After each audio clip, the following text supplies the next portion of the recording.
give you a quick walkthrough of the machine and our dispensing setup here. So our dispensing setup is some of the buckets on the ground. We have everything mounted on the wall. You see here, 1 gallon capsules. So same 3 products, but they're all mounted on the wall. Sanitizer is off to kind of keep things separate and didn't quite fit in the wall as well. As you can see in the bottom, there's like a little reservoir here. So that's 1 gallon plus you get a little buffer of 8 ounces at the bottom here. So you can see here. And that'll kind of give you a visual. Like if you run out of a capsule, you still got a little bit left before you just switch out to a brand new capsule. And also at the same time, the capsules, these twist on and twist off. So as you can see, it just screws right in here.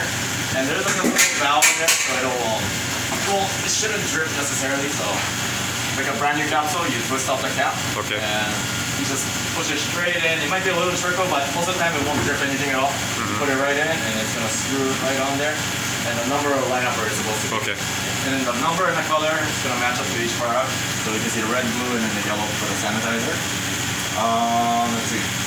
And the chemical lines, you can see it's semi-transparent, so you can see if there's any air in the lines. And that's the only times you need to use these prime switches here on the machine.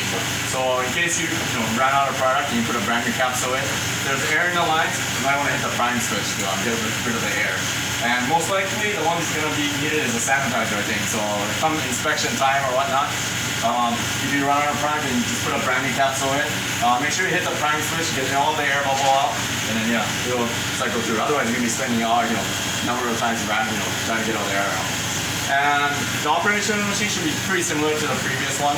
The power switch on this one is in the back, so it's a little toggle switch. So you should only turn it off, I think, at the end of the night when you want to shut everything down.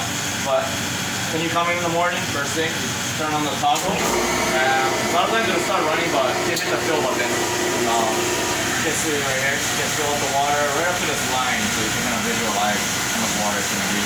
Right below this overflow tube here. So you just fill it up, and that's the only time you're going to have to fill it, because the machine will refill itself after each cycle.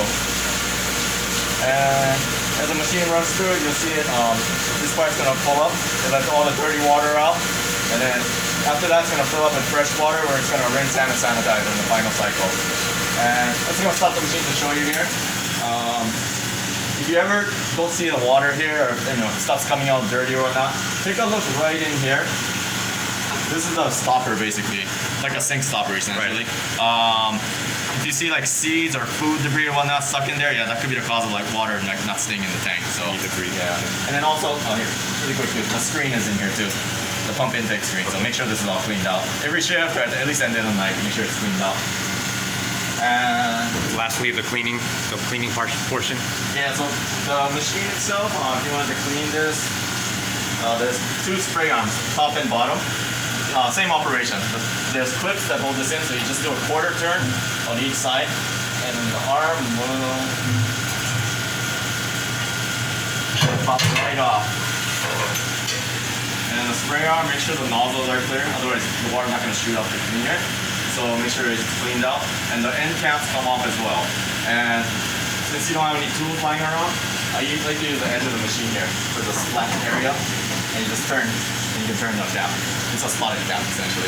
So take off both caps, spray it through with your sprayer, and then you should be able to look right through it, and then there should be no debris. So, and then the cap itself, make sure it's snug, but not, it doesn't have to be super tight, but make sure it's snug enough so it doesn't fall off while it's washing. And same thing, you put it right back onto the base here, drop it right in, and the quarter turn to snap it right back in place. Okay, and same thing on the top, it's the same operation, so make sure you do both. Every shift, hopefully, but end of the night for sure, do that. Okay.